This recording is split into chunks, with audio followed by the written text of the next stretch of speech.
Hello and welcome to Nadabase, the online client management database for NADA members. Before we get started, let's cover the basics. Why do we collect data? Let's look at an example. Mel is an AOD worker. Mel has 5 clients she meets with for one-on-one counseling sessions. After each session, she spends 10 to 15 minutes entering data in Nadabase. These entries can range from adding new service contacts, entering client outcome measures data, or even closing out an episode. If Mel spends around an hour every day on data entry, how does that data translate into everyday practice?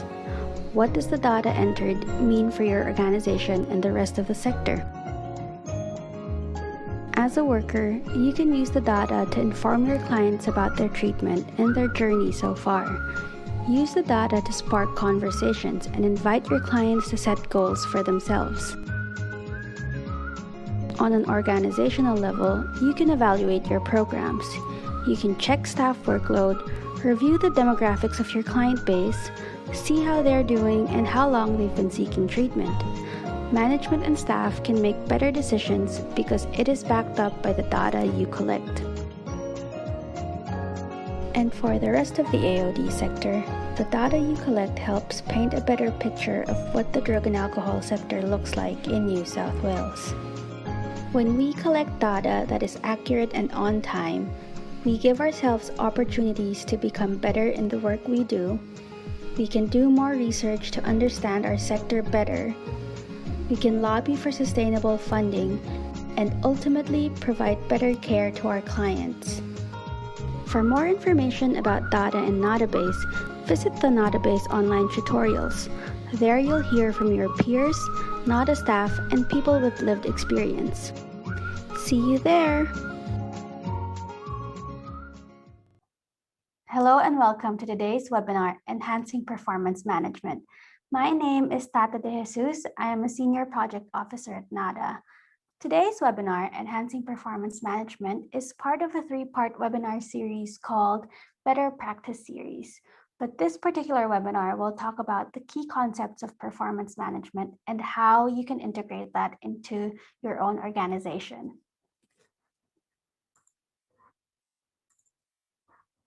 So, Better Practice Series, Enhancing Performance Management. Firstly, I'd like to acknowledge the Gadigal people of the Eora Nation as the traditional custodians of the land on which the NADA office stands.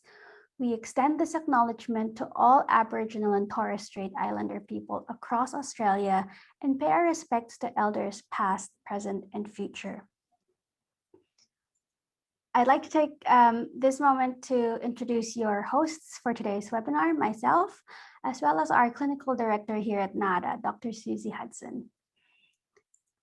Some housekeeping before we start. This webinar is being recorded and will be shared with attendees via email afterwards, along with the presentation slides. We will also be sharing some other resources and a list of resources of where you can find performance management guides and resources, and that will all be sent via email. If you have any questions, we encourage you to submit your questions through to the questions box at any time throughout the webinar. These will be addressed at the very end. So, the Better Practice Series. As mentioned, this webinar is part of a 3-part webinar series, and the Better Practice webinar series is designed to give you an introduction on performance management, evaluation, and benchmarking. The aim of this series is to guide you into looking and using the data collected to inform your organization's quality improvement processes.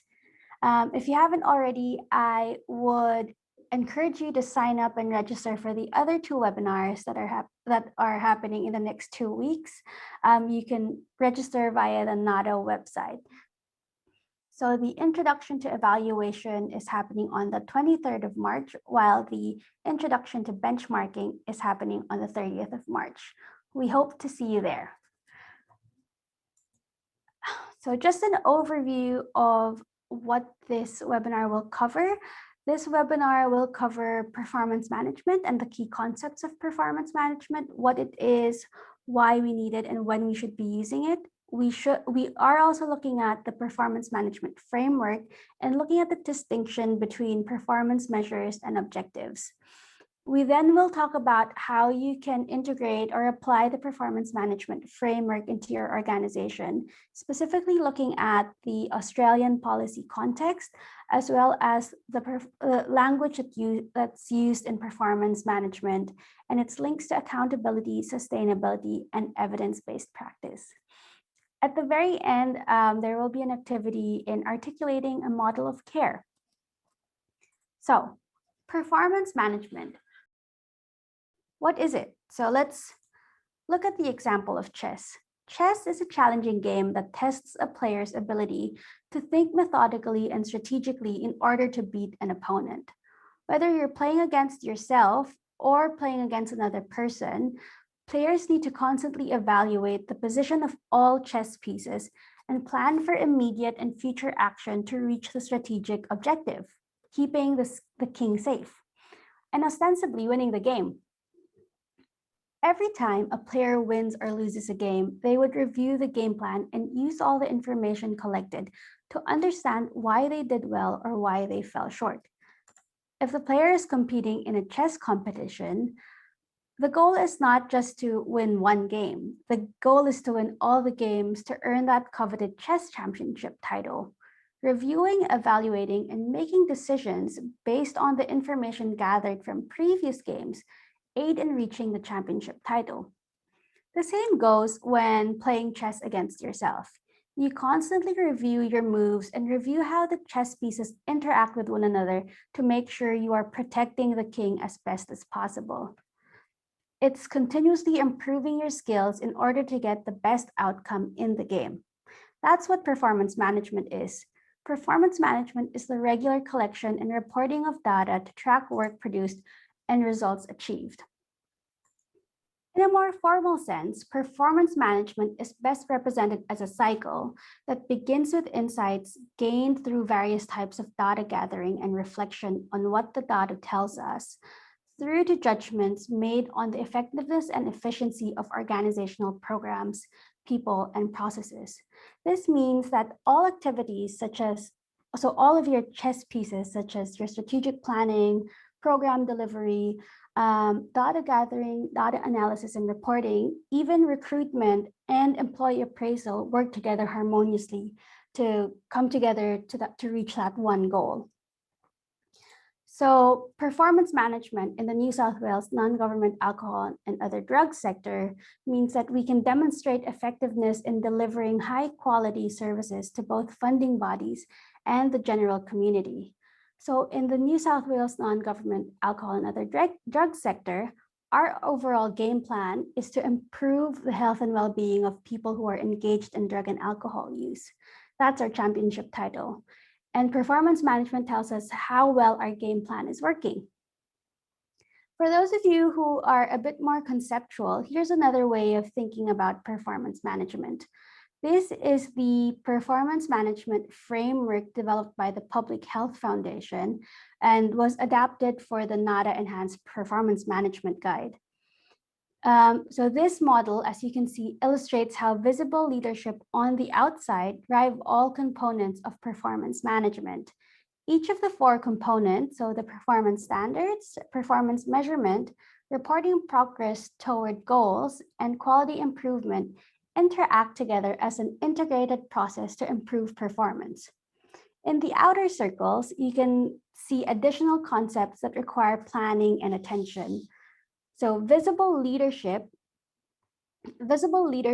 entails the commitment of the organization to cultivating a culture of quality, weighing customer experiences in program decisions or system changes, aligning practices with the organization's strategic goals and quality improvement efforts, and fostering transparency about organizational performance. So why do we need performance management? Well, performance management should be the foundation for decision-making throughout an organization. This work aligns efforts and programs with the organization's strategic direction. So the focus is on measuring and improving processes and programs, not people. So it shifts the focus away from individuals or activities and towards outcomes and results. Performance management can also provide meaningful data to make informed decisions about how you go about your day-to-day work. And it's also about creating a work culture that supports learning and improvement. When should you be using performance management? So performance management isn't a one-time thing. It is an ongoing process, as you can see with the framework and its cyclical nature. It is advised that you use performance management at the onset of your project, but ostensibly you can use it at any time. It needs to be consistently promoted and supported by leadership, and its focus on learning and improvement is continuous. A fully functioning performance management framework that is completely integrated into daily practice at all levels include setting organizational objectives across all levels. So that's your performance standards, and thinking about whether you use standards, targets, or goals for your organization or program, or how do you communicate the expectations and strategic direction of your organization or program. It's also identifying indicators to measure progress toward achieving objectives on a regular basis. And that's more around performance measures. So the question that goes for that would be, how do you measure capacity, process, or outcomes, and what tools exist to support those efforts? It's also looking at identifying responsibility for monitoring progress and reporting. So basically for reporting progress, and the things that you can think about in that area would be, do you document or report your program's progress? And is that information readily available to everyone? And what is the frequency of analysis and reporting?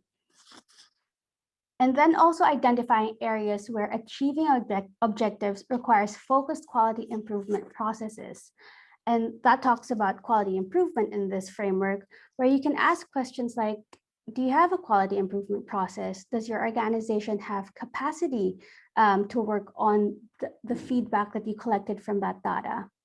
And lastly, it's visible leadership for ongoing management. So is senior management or is management involved in the process of performance management? And is it something that's emphasized in your daily work that you excel in these areas where feedback was collected? In order to understand what performance management is, it's also helpful to define performance measurement. So performance measurement is the regular collection and reporting of data to track work produced and results achieved. So applying performance measures provide insight into how well a program, organization, or service system is working. There are three types of performance measures that can be identified by asking these three questions. One is, how much did we do? Which is a measure that's always related to effort. So that's always a number. So in this example, it's the number of clients treated for alcohol issues or the number of groups provided. A second question that you can ask is, how well did we do it? Which is a measure that's related to the quality of what was done. So in this example, it's the percentage of clients admitted within 2 days of contact or the percentage of staff with AOD-related qualifications. And the other performance measure that you can ask is anyone better off? Which is a measure that's related to the effect on skills or knowledge, attitudes or opinions, behavior, and circumstance. And in this case, the example is the percentage of clients with improved health outcomes or the percentage of clients who report improvements in injecting related harms. So performance measures versus objectives. What's the difference? Performance measures and objectives oftentimes get mixed up with regards to definitions. If we look at the statement in the slide, decrease the percent of clients who are on the waitlist by 10% to 10% by June 2021, that is a SMART objective. It is measurable, specific, and time-bound. If you have baseline data, you could also insert it in your objective. So in this case, we have baseline data. We can assume that there was baseline data when we put in the target of 10%. So the actual performance measure is in red, the percent of clients who are on the wait list. Blue is the direction, decrease, and 10% is your target. And the purple, which is the end of the financial year or by June 2021, is your time frame. So all of these components, the direction, performance measure, target, and time frame, make up an objective. So now that we have the key concepts in place for performance management, how do we integrate this framework into the New South Wales non-government alcohol and other drug sector? Well, let's start off by framing your performance management framework within the Australian policy context. So the Australian drug policy is shaped by the National Drug Strategy, which focuses heavily on harm minimization, changes in alcohol and drug use trends revealed by AOD use surveillance systems such as the IDRS and the EDRS, research findings and clinical trials, as well as specific AOD-related concerns raised by the community. There is also acknowledgement that AOD issues are complex in nature and other areas of need impact on client well-being and their outcomes and treatment. So another element that has an impact on the Australian policy context is integrated care and partnerships across complementary service systems. Another element that needs to be considered when enforcing a performance management framework is the performance management language that you use. Organizations need to learn to consider the language they use to describe the treatment they deliver and how they deliver it, because language can impact on and can reinforce myths, stereotypes, and stigmas. So have a look at different documents that are available from your funding bodies, from other programs similar to yours, and compare and contrast the language that is being used in these documentation. Neutral but descriptive language should be used across all documentation to help communicate your services and to educate stakeholders, funders, community, and clients. From developing your policies and mission statements to clearly describing target populations and describe the intervention. Another aspect that you would need to be considering is accountability. In order to prevent harm to the client and fulfill obligation to funding bodies, it is important to consider what kinds of measures might be incorporated into the performance management framework. So ask yourself the question, what does accountability look like in your organization? So regularly reviewing policies, program, and supervision documentation, as well as financial accountability and allocation of resources, is a way of ensuring checks and balances are in place at your organization. To be accountable also means engaging in the process of risk management and investing in comprehensive consumer participation, which can aid by implementing feedback mechanisms on services, policy, and organizational development. As with accountability, sustainability is also something that should be considered and established early on. Sustainability refers to those aspects of a program that may live on beyond the funding period. There is always an emphasis on how sustainable an organization is and the sustainability of the services an organization delivers. Long-lasting, sustainable outcomes are certainly of appeal to funders. So this is where you can think about your performance objectives to inform your outputs. So what can you show in your program that has improved and can improve over time and can be sustained over time? Some of the indicators that you can use for sustainability is around workforce, whether or not staff have improved capacity or have upskilled in service delivery. Another is organizational capacity and planning, which talks about whether or not new strategic plans have been developed based on program service delivery and other mechanisms that work in your organization. It's also talking about what the benefit is for the client. So what type of, has there been increased participation as a result of improved service delivery, or if there's evidence of behavior change or involvement of peer workers. Another thing to consider in sharing the knowledge is sector capacity, whether or not interagency partnerships have been developed because of what you have because of your program, and has that enhanced community sector capacity to respond to alcohol and other drugs issues.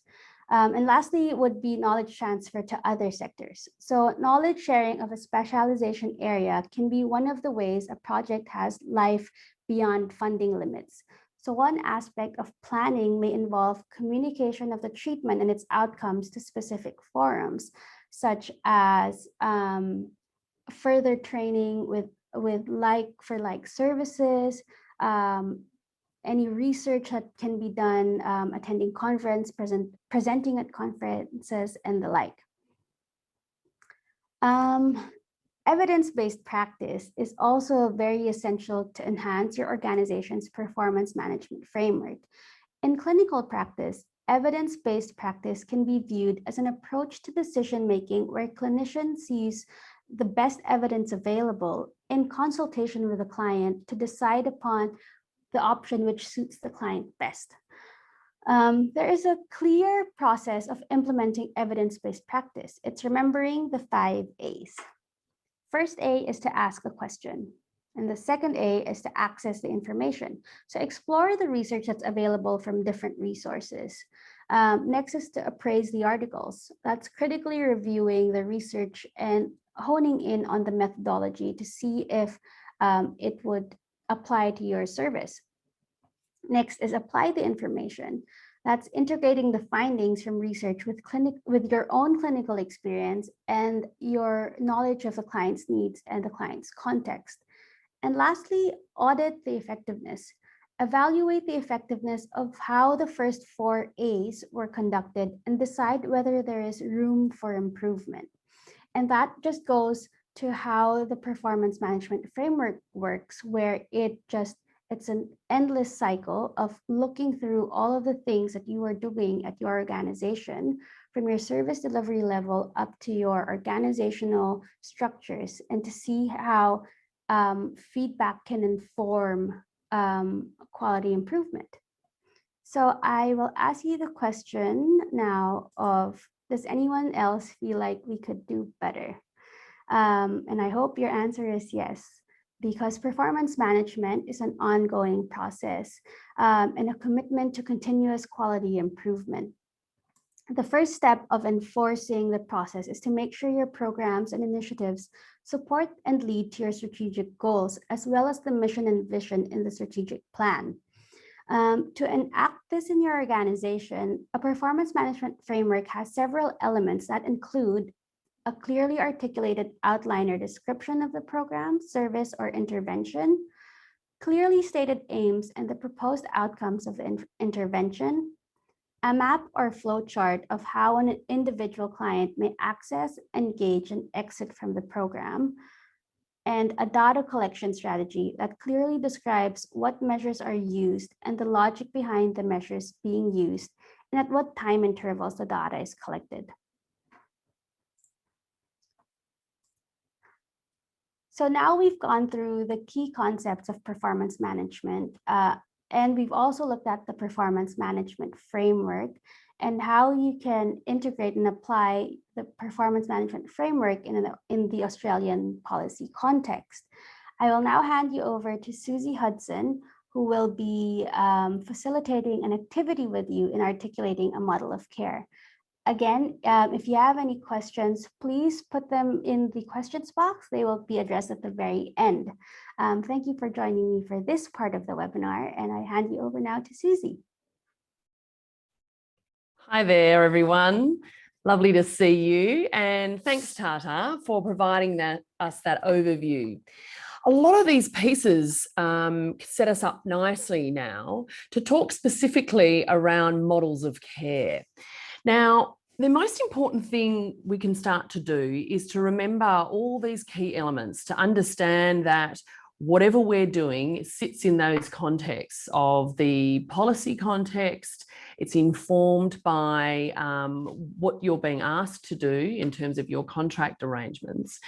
And what we want to really start to do is to pin down and describing what it is your program or your service actually provides. And that's the whole purpose of describing your model of care. I'm going to share with you my screen today, and I'm going to take you through a little example of developing a model of care. Now, it's really important that we start to understand some of the things that underpin a model of care. And so the process, I suppose, is really important. So I'll start with thinking a little bit about, I suppose, some of the actual, there's those key parts that really sit underneath the model of care, and that really is describing your theoretical framework. So these are really some of these elements that perhaps have informed your approach to the work that you do. It's perhaps taking the time to think about what is your organisation's vision statement? What are the things that have brought the people together in your organisation? And what are the sorts of clients that are coming through the door? What are the things that really underpin the work that you do? And in order to really start to think about a theoretical framework, you might need to take the time to actually speak to your clients, to talk to them about what it is they experience, what's the feel like when they come to your organisation. It's to look perhaps into the past, look into the history of your organisation. How did it come to be? What are the key things that you look for when you're recruiting staff? What are these things that really inform your approach to the work that you do and the way in which, and the outcomes that you're hoping to achieve with every client that makes contact with your service. With this example that I'm showing you here on the slide, it's really thinking about a particular program, having a particular program in mind. And in this case, this example is an integrated care program.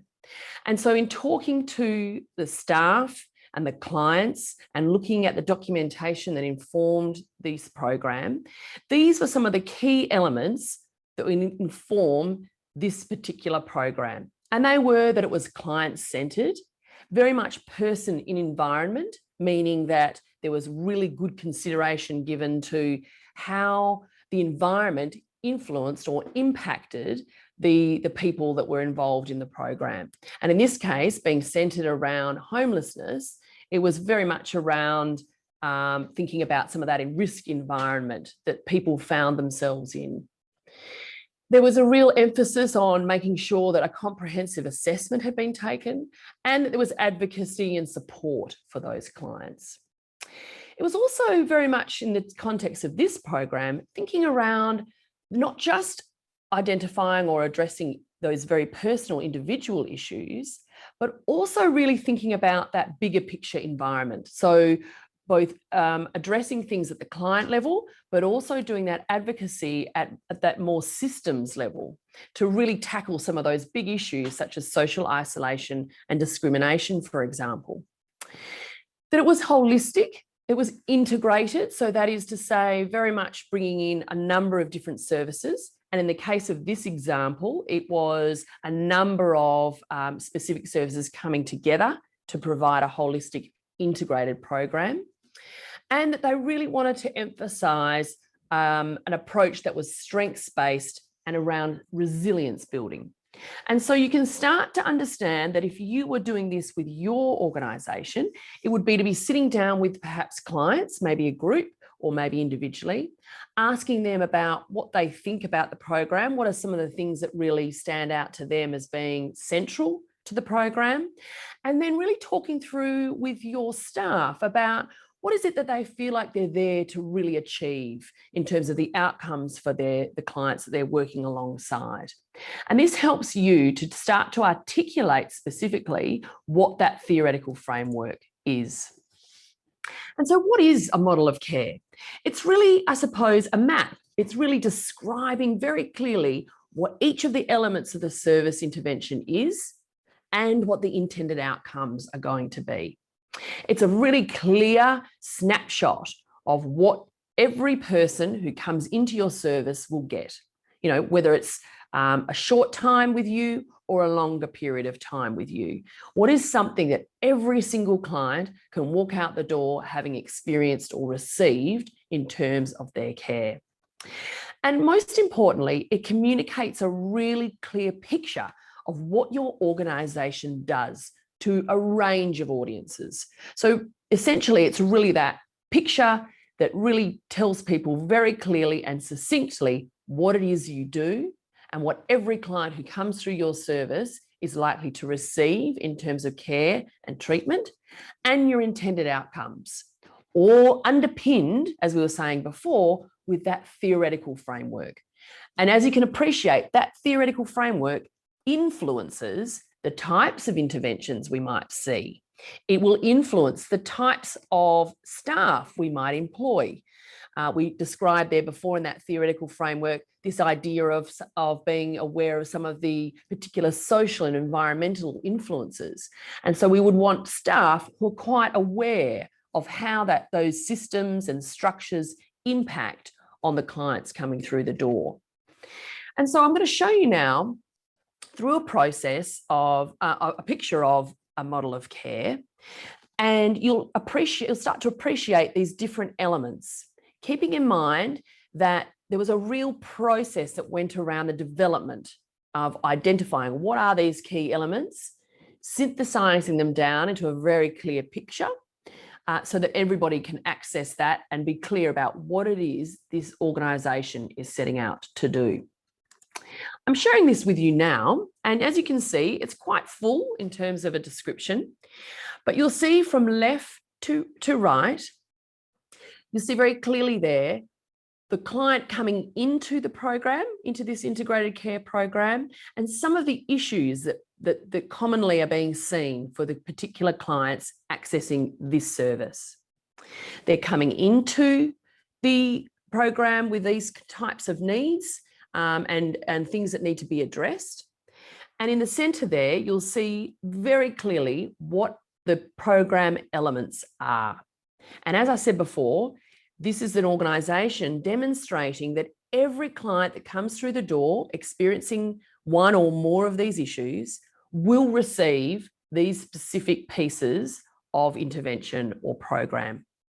And then as they're exiting over to the right in the blue circles, these are the types of outcomes that this particular program is seeking to achieve, all underpinned by this theoretical framework, shifting someone from that risk environment, because this is very particular to this program, that they're dealing very much with homelessness, trauma, social isolation, etc.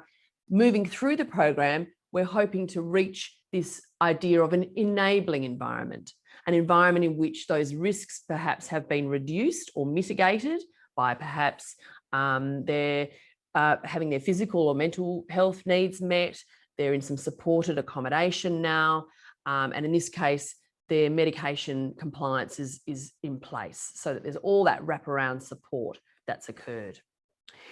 Drilling down a little bit into the specific program elements, you'll see elements there that are probably very familiar to you and may well be parts of the program that you provide.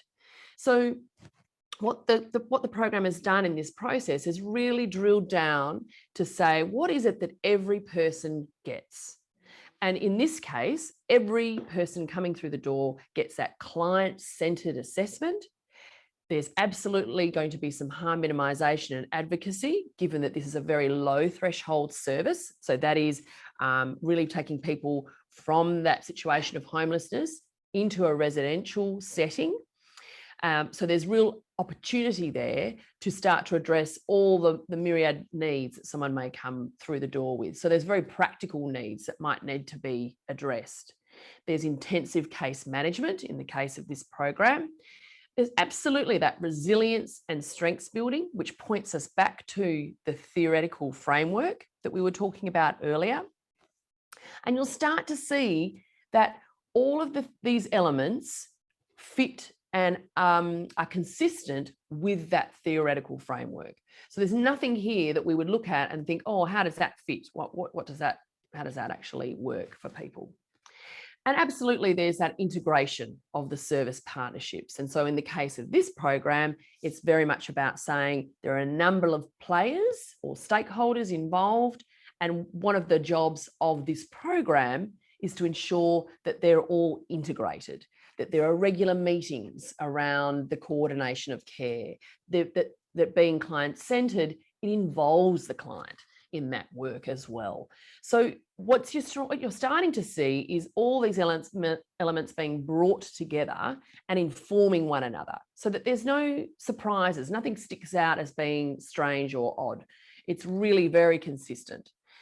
You can also start to appreciate that in order to articulate these program elements and really bed down the theoretical framework, it will take time. And that's where you're really getting that information, both from the staff that are employed there, and the clients and the consumers that are coming through the door. And really trying to bring everybody on that journey so that every process that's involved in performance management, all the way through from recruitment of the certain staff you need, all the way through to the forms or the types of documentation that you might be pulling together. It informs the types of groups perhaps you might run, or the themes that might occur in a one-on-one session. It'll also be very specifically telling us or signaling to us what the types of outcomes might be that we would expect to see from a program like this one. And so if we move on a little bit, the other key part is articulating the client journey. And that, of course, sits very clearly within this model of care, that there's an expected pathway for the client as they move through the service. And so the way in which to start to explore that or articulate that is to really think about, how does the client move through our service? Where are the entry points that someone might be referred from? Is it the case that perhaps we have some outreach workers that may be out in the community finding clients who are not yet aware that there could be this service available to them? And so it's really starting to map out all the different ways in which a client may enter your service and how they might move through.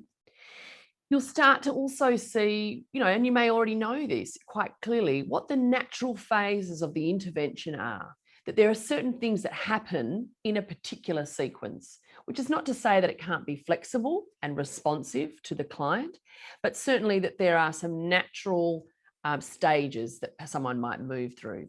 Usually something around getting that intake through to that very comprehensive assessment, which then signals or starts to pull together the very key parts of that care planning.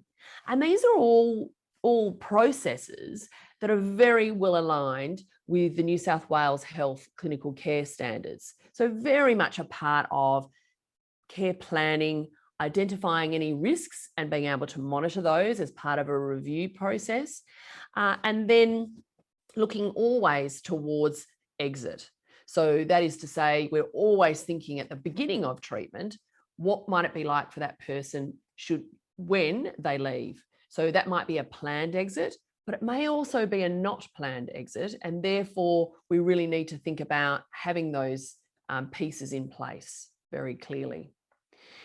The other thing about a client journey is it starts to tell us something about where it makes sense to collect data. Certainly, we want that baseline data. So that is the data that we're collecting at the very beginning. And that will then serve as our baseline of where someone was at when they first engaged with us. And then as we go along, it's really starting to think about where does it make sense to collect some next piece of data, given the interventions that someone might be involved with. And so here's an example that relates back to the previous model of care that I described to you around this integrated program of a client journey. And so you can see there that once again, it's not necessarily a very logical linear thing. People may start with an assessment. Now, through that process and coming into contact with the different elements of the program, as I indicated to you before, there's that integration of different services. There might be things that really need further assessment, for example, and there's absolutely allowance for that. In the process of this particular program, because it is working with a rather complex group, there's that real theme of stabilization. And what the organization or the program was trying to articulate there is that it's really trying to, there's a section in the program which is really just trying to bed things down, put some practical things in place, ensure that people have perhaps had a thorough medical assessment as well if they have physical health needs. But it's really just trying to slot all these elements into place. And that may mean more assessment, as you can see, as articulated here in this particular client journey. And then once that idea of sort of intensive support has occurred, then it's time to look at some of that accommodation and settlement in terms of support and housing. And once again, too, that there's that outreach support. So when perhaps people are moving from a residential situation back into community, what are the elements there that are happening in terms of outreach support? And then all the way along there on that left-hand side, you can see that there's an ongoing review process and a referral to other support services as they're needed. But you're starting to see quite clearly now, and I'm sure you yourselves, even if you sit as you're sitting there, can start to think about what are some of the common client journeys that you're aware of in terms of your program. And the reason why it's so important is because on any given day, you might ask the staff of the same program what they are there to do. What is it that their program does? And I guarantee you'll get a variety of different answers. And that's why it's so helpful and so important to have your model of care well articulated and your client journey really well articulated. It really helps with the orientation of process of not only new staff, but also new clients, that they're really clear about what it is that they can expect from this particular treatment journey. And so just reiterating, as Tata has explained to you previously, that this element, particularly around the model of care, and really fits into this idea of what performance management and development of a performance management framework is. It's really articulating and being clear about what you're doing, the real clear aims that what are the 3 things or the 5 things that every client gets. And it might be they get many more things as a result of being involved with you in your care as part of their treatment. But what is it that if they were to even leave early, you would have ensured that they had received? It's really drilling it down to those very core elements so that it becomes more a simple representation of what you do, as opposed to a large shopping list of all the possibilities. The other thing that this then helps you to do is very clearly report back on the outcomes of a program. And so what I'd like to do now is I'm going to stop sharing, and I'd like you to perhaps start to think about what questions you might have to ask me.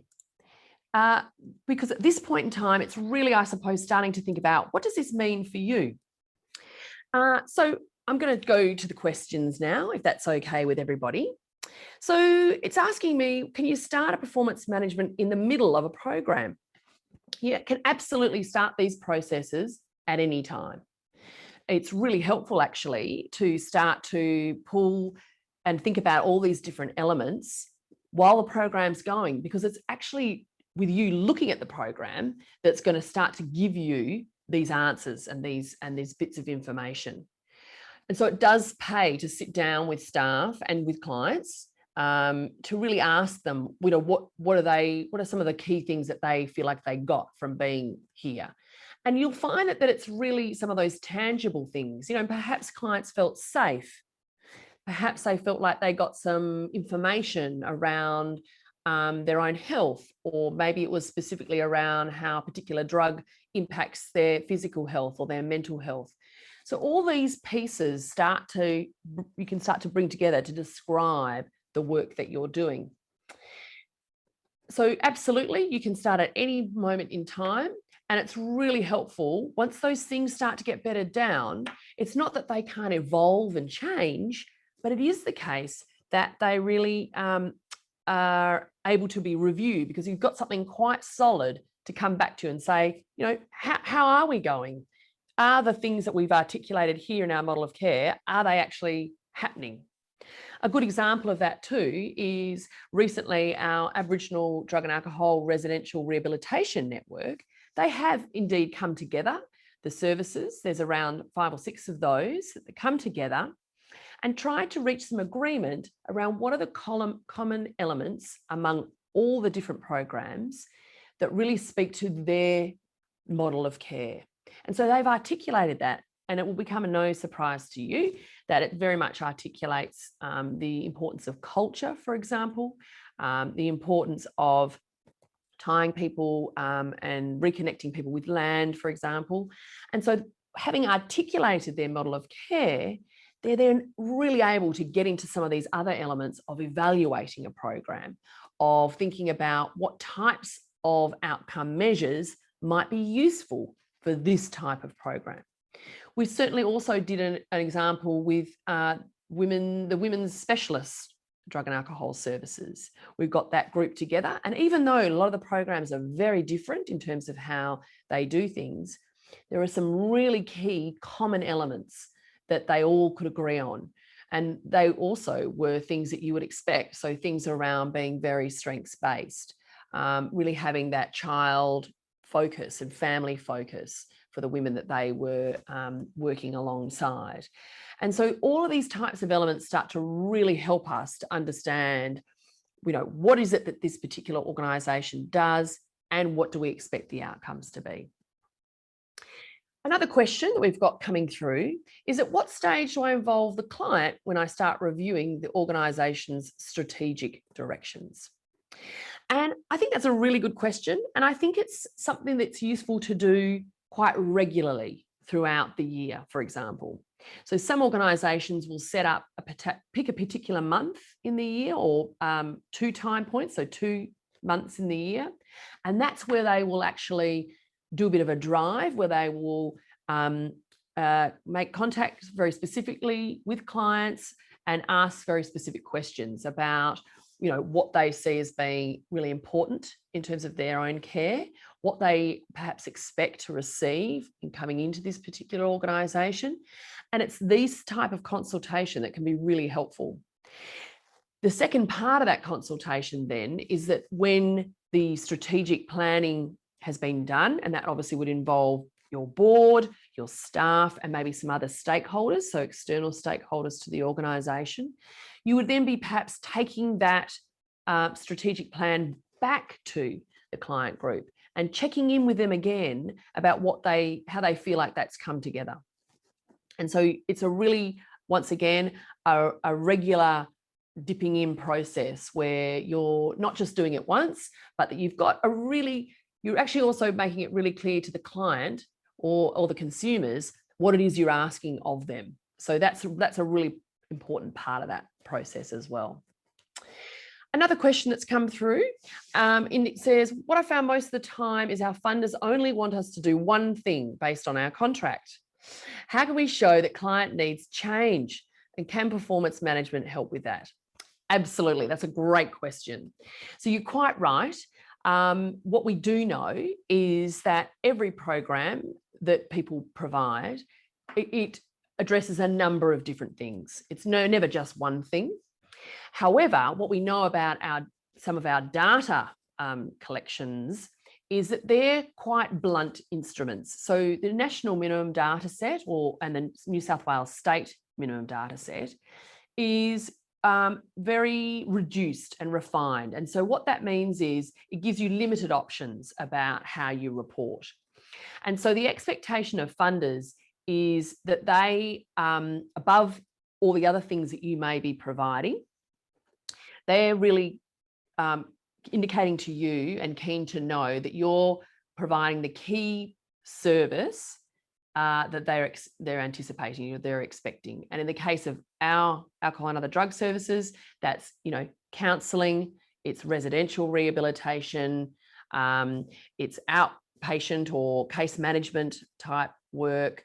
And so it is important, and certainly this process can assist you to identify quite clearly what is the funder's expectation of what they're funding. And so in that case, you do want that to be consistent. What is the key thing that you're doing each time with every client. And so that's where your data collection is being quite specific about the overarching main or key main treatment that's being provided. And that's the question that's actually asked in the minimum data set. So what we would say to you is that does need to be consistent. However, your model of care will absolutely be articulating some of those other very key parts or pieces of service provision that you provide. It's also important to note that when you indicate, say, counselling as the main treatment type, if you look at the description for counselling, it's inclusive of a comprehensive biopsychosocial assessment. And so you can be rest assured that the funder is aware that by you indicating that you're providing counselling as part of that minimum data set, they also know that with that comes that comprehensive biopsychosocial assessment and that care planning. So that sort of is a signal to the funder, and certainly in terms of the data collection, that those other elements are included. But it is useful though to articulate that quite clearly in your model of care. And so once again, in terms of reporting, if you're coming up to your annual reporting and there's room to provide some narrative or to attach in particular documents, that's your opportunity to describe more fully some of the other things that you might feel they would like, that they need to know. Because what we do understand, and I think funders understand this too, that what's reflected in that minimum data set is only a small picture of all the other types of services and interventions that you might be providing. Another question, strategies on getting all staff on board with quality improvement efforts. That's a really great question. One of the things that we would recommend that you do is really involving them. Because what can frequently happen in an organisation, and it makes sense, there's usually one person or two, or maybe a bit of a small team that's sort of in charge of driving the quality improvement processes.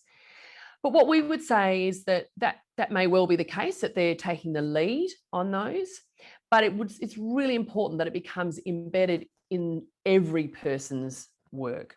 So what that means is spending some time with staff to ensure they understand what quality improvement is. And most importantly, to see that fundamentally it's in place to reflect on the quality of the care that's being provided to their client.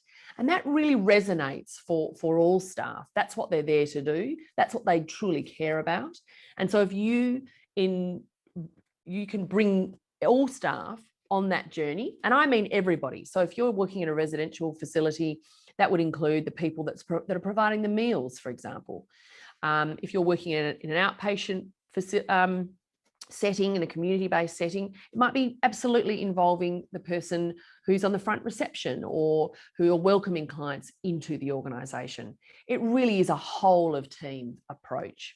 And so the ways you can do that is by making sure that you delegate perhaps different pieces of the quality improvement cycle.